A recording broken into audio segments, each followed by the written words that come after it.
ചില പ്രത്യേക യോഗങ്ങളും ആ ഓഫീസിൽ വെച്ച് തന്നെ കൂടണമെന്നാണ് ഞങ്ങൾ ഇപ്പോൾ തീരുമാനിച്ചിരിക്കുന്നത്. മറ്റൊന്ന്, ശബരിമലയിൽ വരുമാനം എത്ര എന്നൊക്കെ നമുക്ക് അറിയാം, മാധ്യമങ്ങളോടൊക്കെ ഞങ്ങൾ പറയാറുണ്ട്. പക്ഷേ എത്രയാണ് ചിലവാകുന്നതെന്നോ ഏതെല്ലാം ശീർഷകങ്ങളിലാണ് ചിലവാകുന്നതെന്നോ നിയതമായ ഒരു ബജറ്റ് സാധാരണ ഉണ്ടാവാറില്ല. ബ്രോഡായിട്ടുള്ള ശബരിമല ദേവസ്വം ബോർഡിൻ്റെ ഒരു ബജറ്റിനകത്ത് കുറച്ച് പൈസ പ്രൊവൈഡ് ചെയ്യുന്നു എന്നുള്ളതല്ലാതെ കൃത്യമായി ഇന്ന ശീർഷകങ്ങളിൽ ഇത്ര രൂപ എന്ന വിശദമായ ഒരു ബജറ്റ് ഇതുവരെ ഉണ്ടായിട്ടില്ല. ആദ്യമായിട്ട് നമ്മൾ ബോർഡ് തീരുമാനിച്ചത് ശബരിമലയുടെ നടത്തിപ്പിനായിട്ട് വിശദമായിട്ടുള്ള ഒരു ബജറ്റ് പ്രൊവിഷൻ, ഇന്ന ശീർഷകങ്ങളിൽ ഇത്ര രൂപ എന്ന് പറഞ്ഞിട്ട് പ്രധാനമായിട്ടുള്ള പ്രത്യേക ഒരു ബജറ്റ് ശബരിമല തീർത്ഥാടനത്തിനായി രൂപീകരിക്കുകയാണ്. അതിൻ്റെ ഒരു അതിൻ്റെ ഒരു ഔട്ട്കമായിട്ട് എന്തായിരിക്കും ഞങ്ങൾ പ്രതീക്ഷിക്കുന്നതെന്ന് വെച്ചാൽ, ഒന്ന്, ചെലവിൻ്റെ മേലുള്ള നിയന്ത്രണം, ആവശ്യമില്ലാത്ത ചെലവുകൾ ഒഴിവാക്കാനുള്ള ഒരു സാധ്യത. രണ്ട്, വരുമാനത്തിൽ ചോർച്ച ഉണ്ടെങ്കിൽ അത് കണ്ടുപിടിക്കാനും വരുമാനം വർദ്ധിപ്പിക്കാനും അല്ലെങ്കിൽ ചോർച്ച പോകുന്ന വരുമാനം ഇല്ലാതാക്കാനും ഒക്കെ ആ ചോർച്ച ഒഴിവാക്കാൻ നമുക്ക് സാധിക്കും. അതാണ് ആ ബജറ്റ് കൊണ്ടുള്ള പ്രയോജനം. മാത്രവുമല്ല, ഈ കൂടെ ഇങ്ങനെ അഡ്വാൻസ് കൊടുക്കുക തുടങ്ങിയ കാര്യങ്ങളൊക്കെ മാറും. ഫെസ്റ്റിവൽ കഴിഞ്ഞാൽ ഉടനെ തന്നെ വരവ് ചെലവ് കണക്കുകൾ നമുക്ക് ഓഡിറ്റ് ചെയ്തിട്ട് കിട്ടാൻ സാധിക്കും. അങ്ങനെ ചില കാര്യങ്ങളിൽ ഒരു പ്രൊഫഷണലായിട്ടുള്ള മാറ്റങ്ങൾ അവിടെ വരികയാണ്. മറ്റൊരു കാര്യം, ഈ തീർത്ഥാടനം അങ്ങോട്ട് തുടങ്ങി കഴിയുമ്പോൾ കച്ചവടക്കാർ ഒരുപാട് ഹോട്ടലുകൾ, ബൂത്തുകളൊക്കെ എടുക്കുന്നുണ്ടല്ലോ. അവർക്കെല്ലാം ഓരോ പരാതികളാണ്. പിന്നെ പോലീസുകാർ ഞങ്ങളെ ആളെ അങ്ങോട്ട് വിട്ടില്ല. അത് പറയുന്നതോടൊപ്പം അവർ ചെയ്യേണ്ട പല കാര്യങ്ങളും പലപ്പോഴും ഈ കുത്തക ലേലം എടുക്കുന്നവർ ചെയ്യുന്നില്ല. അത് പ്രധാനമായിട്ടും ശുചീകരണത്തിൻ്റെ കാര്യത്തിൽ, അവിടുത്തെ ജീവനക്കാരുടെ ഹെൽത്ത് സ്റ്റേറ്റസിൻ്റെ കാര്യത്തിൽ അവർ ഹെൽത്തിൻ്റെ ക്ലിയറൻസ് എടുത്തോ, അതുപോലെ തന്നെ അവർ ഇലക്ട്രിക്കൽ സേഫ്റ്റി, ഫയർ സേഫ്റ്റിയുടെ കാര്യത്തിലൊക്കെ സ്റ്റാറ്റ്യൂട്ടറി കംപ്ലയൻസ് നടത്തിയിട്ടുണ്ടോ തുടങ്ങി ഒരുപാട് കാര്യങ്ങളിൽ ഈ അവ്യക്തത നിലവിലിരിക്കുകയാണ്. അത് നമ്മുടെ ടെൻഡർ ഡോക്യുമെൻറ്റിലുമുണ്ട്, കരാറിലുമുണ്ട്. ഇത് മുഴുവൻ പുനഃപരിശോധിക്കുകയാണ്. ഇപ്പോൾ കിഫ്ബിയോ അല്ലെങ്കിൽ മറ്റു പല സ്ഥാപനങ്ങളുമൊക്കെ ചെയ്യുന്ന പുതിയ തരത്തിലുള്ള ടെൻഡർ വ്യവസ്ഥകളും കരാർ വ്യവസ്ഥകളിൽ കുറച്ച് വ്യക്തതയും ഒക്കെ വരത്തക്ക രീതിയിൽ ഒരു മോഡേൺ ടെൻഡറിങ് സിസ്റ്റത്തിലേക്ക് പോവുകയാണ്. ഓബ്ലിഗേഷൻസ് ഉണ്ടാവും, ഞങ്ങൾക്കും ഓബ്ലിഗേഷൻ ഉണ്ടാവും, അവർക്കും ഉണ്ടാവും. അങ്ങനെ അതിനുവേണ്ടി തീരുമാനിച്ചിട്ടുണ്ട്. അതിൻ്റെ ഡീറ്റെയിൽസ് വർക്കൗട്ട് ചെയ്യാൻ ഏർപ്പിച്ചിട്ടുണ്ട്. മറ്റൊന്ന്, അതോടൊപ്പം ഏറ്റവും പ്രധാനപ്പെട്ട ഒരു തീരുമാനമെടുത്തത്, ശബരിമലയിൽ പൊതുവെ നമ്മളെല്ലാവരും പറയുന്ന പരാതി എന്താണ്? വൃത്തി പോരാ, അവിടുത്തെ ശുചീകരണം പോരാ. ശുചീകരണം സാധാരണ ചെയ്യുന്നത് പത്തനംതിട്ട കളക്ടർ വഴി നമ്മളൊരു വിശുദ്ധ സേന എന്ന് പറഞ്ഞിട്ട് തമിഴ്നാട്ടിൽ നിന്ന് കുറച്ച് ജീവനക്കാർ വരും. അവരവിടെയൊക്കെ തൂത്തുവാരും. അവർ ചൂലും കൊണ്ട് അവിടേക്കാണ് തൂത്തുവാരം. അവർ ഭംഗിയായിട്ട് ചെയ്യുന്നുണ്ടില്ലെന്നല്ല. പക്ഷേ തൂത്തുവാരലിന് അപ്പുറത്തേക്ക് ശബരിമലയുടെ ശുചീകരണത്തിന് ഉയർത്തണം. അതിനെന്ത് വേണമെന്ന് വെച്ചാൽ, നേരത്തെ തന്നെ കോടതിയും പറഞ്ഞു, നമ്മളൊക്കെ തീരുമാനിച്ചിട്ടുണ്ട്, ശബരിമല പ്ലാസ്റ്റിക് ഫ്രീ ആണ്, അത് എൻവയോൺമെൻറ്റ് ഫ്രണ്ട്ലി ആവണം, ഈ മാലിന്യങ്ങൾ സോഴ്സിൽ തന്നെ വിഭജിക്കണം, സെഗ്രിഗേറ്റ് ചെയ്യണം. ഇൻസിനറേറ്റർ ഉണ്ട് അവിടെ. ഇൻസിനറേറ്ററിൽ എന്ത് കൊണ്ടിടാം? കിട്ടുന്ന എല്ലാം കൂടെ കൊണ്ട് ഇൻസിനറേറ്ററിൽ ഇട്ടിട്ട് ഇൻസിനറേറ്റർ തന്നെ കപ്പാസിറ്റിയിലല്ല വർക്ക് ചെയ്യുന്നത്. അപ്പോൾ ഇത്തരത്തിലുള്ള കാര്യങ്ങളിൽ ഈ പറഞ്ഞ കരാറിനകത്ത് കരാറുകാരുമായിട്ടുള്ള കരാറിലൊക്കെ തന്നെ, അതുപോലെ ഞങ്ങളുടെ അവിടെ നിന്നുള്ള മാലിന്യം, ഞങ്ങളുടെ മെസ്സിൽ നിന്നുള്ള മാലിന്യം ഒക്കെ തന്നെ സോഴ്സിൽ സെഗ്രിഗേറ്റ് ചെയ്ത് പലതരത്തിലുള്ള ശാസ്ത്രീയമായ രീതിയിൽ അതിനെ കമ്പോസ്റ്റ് ചെയ്യണമെങ്കിൽ കമ്പോസ്റ്റ് ചെയ്യുക, ഇൻസിനറേറ്ററിൽ ഇടണമെങ്കിൽ ഇടാം, പ്ലാസ്റ്റിക് അവിടെ നിന്ന് കൊണ്ടുപോകണമെങ്കിൽ പോകണം. ഇതിനൊരു ഡീറ്റെയിൽഡ് പ്രോട്ടോകോൾ തയ്യാറാക്കാൻ തീരുമാനിച്ചിരിക്കുകയാണ്. ടു ദി എക്സ്റ്റെൻറ്റ് ശുചീകരണത്തിന് വേണ്ടി ശബരിമലയുടെ ഒരു പുതിയ പ്രോട്ടോകോൾ ഉണ്ടാവണം. നമ്മൾ എവിടെയെങ്കിലും ഉള്ളത് എടുത്ത് അവിടെ കോപ്പി ചെയ്താൽ ശബരിമലയിൽ ഇത് പ്രാബല്യത്തിൽ വരില്ല. അതുകൊണ്ട് ഇപ്പോൾ ശുചിത്വ മിഷനുമായിട്ട് നമ്മളൊരു ചർച്ച നടത്തി, എക്സ്പേർട്സുമായിട്ട് ചർച്ച നടത്തി, ഒരു ഡീറ്റെയിൽഡ് പ്രോട്ടോകോൾ ഉണ്ടാവും എന്ന് പറഞ്ഞ് ജീവനക്കാരെ ഒഴിവാക്കുന്നു എന്നല്ല അതിൻ്റെ അർത്ഥം. അവരുടെ ജോലി is one of the various activities. അത്തരത്തിൽ ശബരിമലയുടെ ശുചീകരണത്തിൽ ഒരു പുതിയ അധ്യായം തുറക്കണം എന്നാണ് ഞങ്ങൾ വിചാരിച്ചിരിക്കുന്നത്. ഒരു ന്യൂ പ്രോട്ടോകോൾ, അത് പ്ലാസ്റ്റിക് ഫ്രീ എന്നുള്ള നിലയ്ക്കും അല്ലാത്ത തരത്തിലും എഫിഷ്യൻസി വർദ്ധിപ്പിക്കത്തക്ക രീതിയിൽ ഒരു പ്രോട്ടോകോൾ ഉണ്ടാവും. അത് അതാണ് മറ്റൊരു സംഗതി.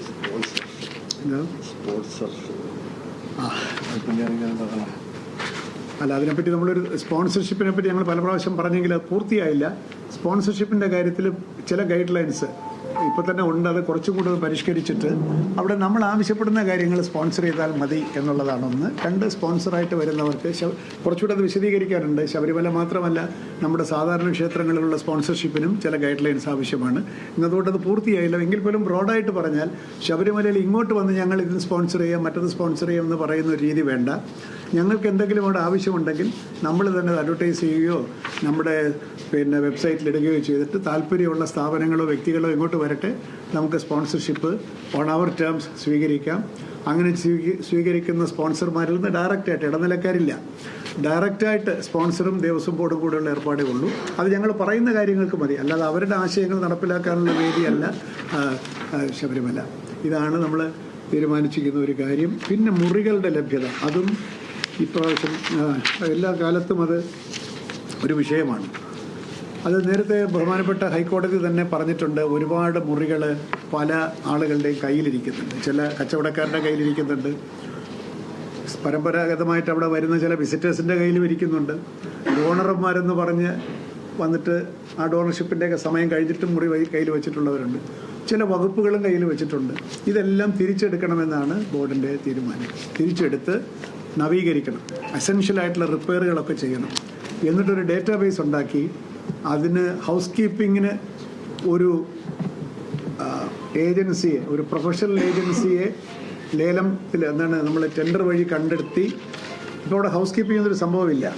ഗസ്റ്റ് ഹൗസുകൾ മാത്രമല്ല, ഡോണർ ഹൗസുകൾ നമ്മൾ വാടകയ്ക്ക് കൊടുക്കുന്ന സ്ഥലങ്ങളിലൊക്കെ തന്നെ പ്രോപ്പർ ഹൗസ് കീപ്പിങ്ങോടുകൂടി നല്ല മുറികൾ കൊടുക്കാനുള്ളൊരു സംവിധാനം നമ്മൾ ആദ്യമായിട്ട് പരീക്ഷിക്കുകയാണ്. മറ്റേ സാറിന് ഡെയിലി വേസുകാരൊക്കെയാണ് അത് ചെയ്യുന്നത്. അതിനെപ്പറ്റി ഒരുപാട് പരാതികളുണ്ട്. അപ്പോൾ അത്തരത്തിൽ മുറികളുടെ ലഭ്യത വർദ്ധിപ്പിക്കാനും അതിൻ്റെ ഹൗസ് കീപ്പിംഗ് നന്നാക്കാനും മെയിൻ്റനൻസ് നന്നാക്കാനുമായി ചില ഔട്ട്സോഴ്സിങ്, ഇതിൻ്റെ ഹൗസ് കീപ്പിങ്ങിൻ്റെ കാര്യം ഔട്ട്സോഴ്സ് ചെയ്യാനും, നേരത്തെ മുറികളെടുത്ത് അത് റിപ്പയർ ചെയ്ത് larger number of rooms to be made available to pilgrims എന്നുള്ള നിലയ്ക്ക് അവിടെ പരമ്പരാഗതമായി നിലവിലിരിക്കുന്ന ചില മാമൂലുകളൊക്കെ ഒന്ന് ബ്രേക്ക് ചെയ്യാൻ തീരുമാനിച്ചിട്ടുണ്ട്.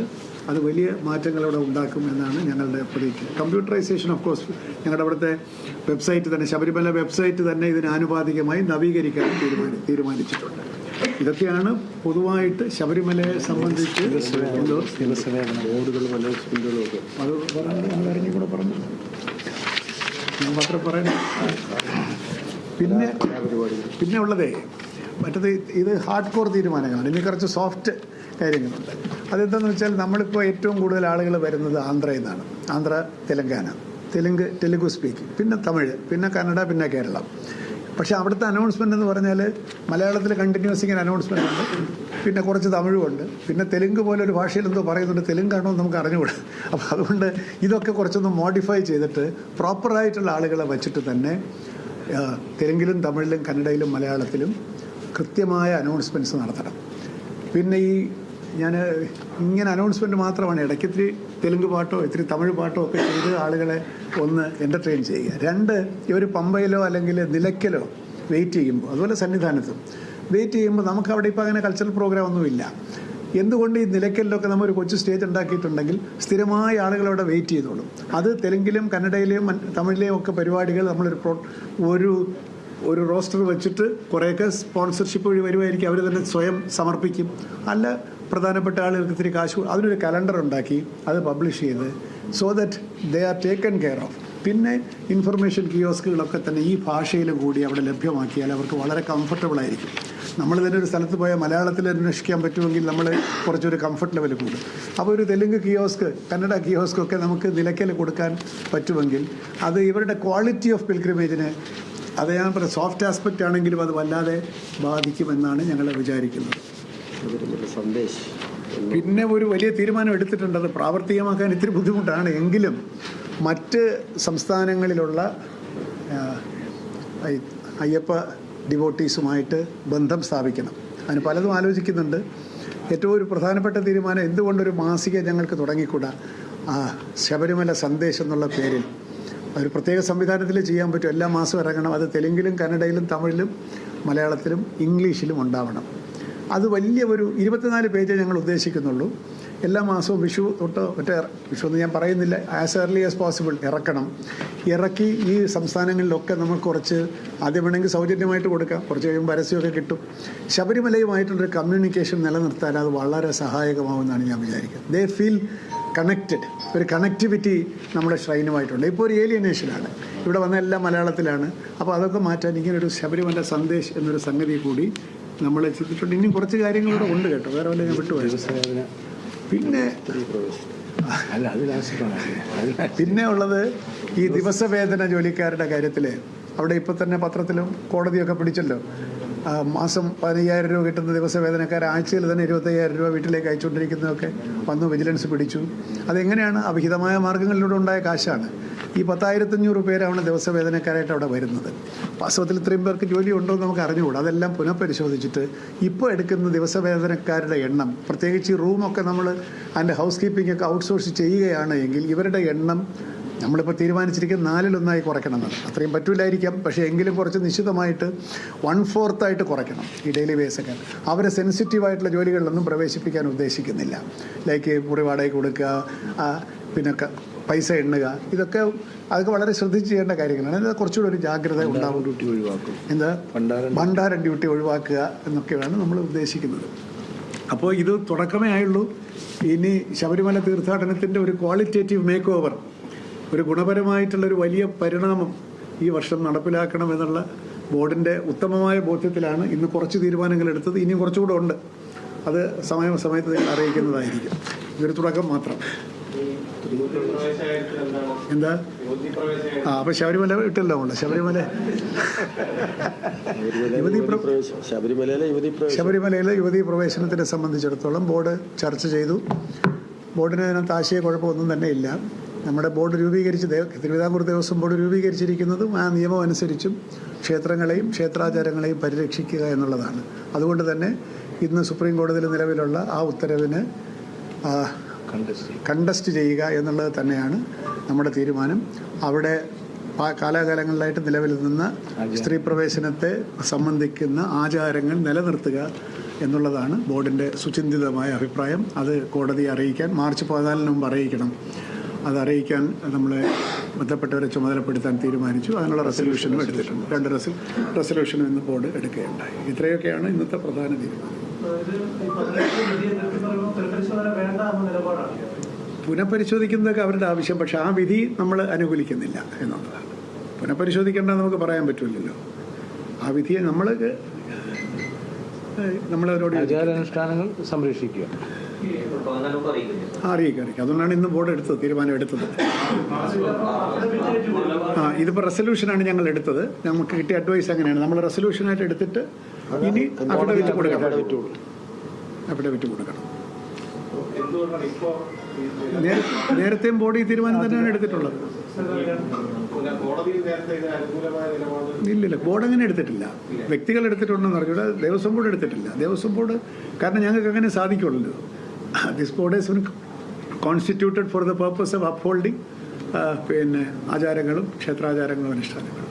നമുക്ക് വിരുദ്ധമായിട്ട് അന്നത്തെ ബോർഡിന്റെ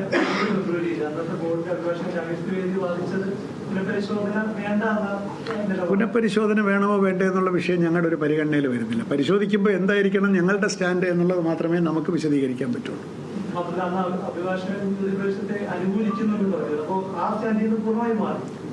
അത് അഭിഭാഷകന്റെ സ്റ്റാൻഡാണ്. ദേവസ്വം ബോർഡിന് ഒരു സ്റ്റാൻഡേ ഉള്ളൂ, ക്ഷേത്രാചാരങ്ങൾ സംരക്ഷിക്കണം. തുടക്കം മുതൽ തന്നെ ദേവസ്വം ബോർഡിന് വ്യത്യസ്തമായൊരു സ്റ്റാൻഡില്ല. അഫിഡവിറ്റ് കൊടുത്തിട്ടുണ്ട്.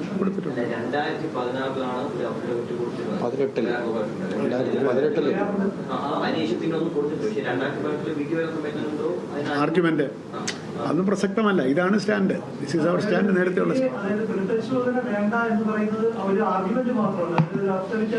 അല്ല, അതിപ്പോൾ അഫിഡവിറ്റിലേക്ക് പോകുമ്പോൾ പുനഃപരിശോധന വേണോ വേണ്ടതെന്നൊക്കെ ഉള്ളത് നമ്മൾ അത് എഴുതുന്നുള്ളതല്ലാതെ നമ്മുടെ കോർ സ്റ്റാൻഡ് ഇതാണ്. ഈ റെസൊല്യൂഷന്റെ അടിസ്ഥാനത്തിലാണ് അത്രേ ഉള്ളൂ.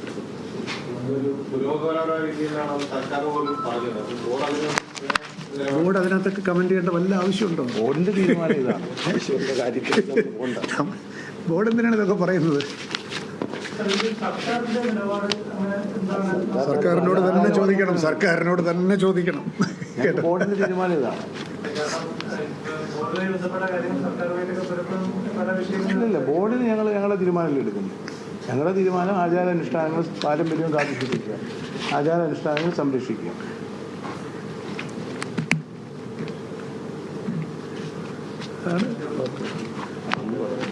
അപ്പോൾ എല്ലാവർക്കും വളരെ ഇത്രയും താല്പര്യത്തിന് സന്തോഷം.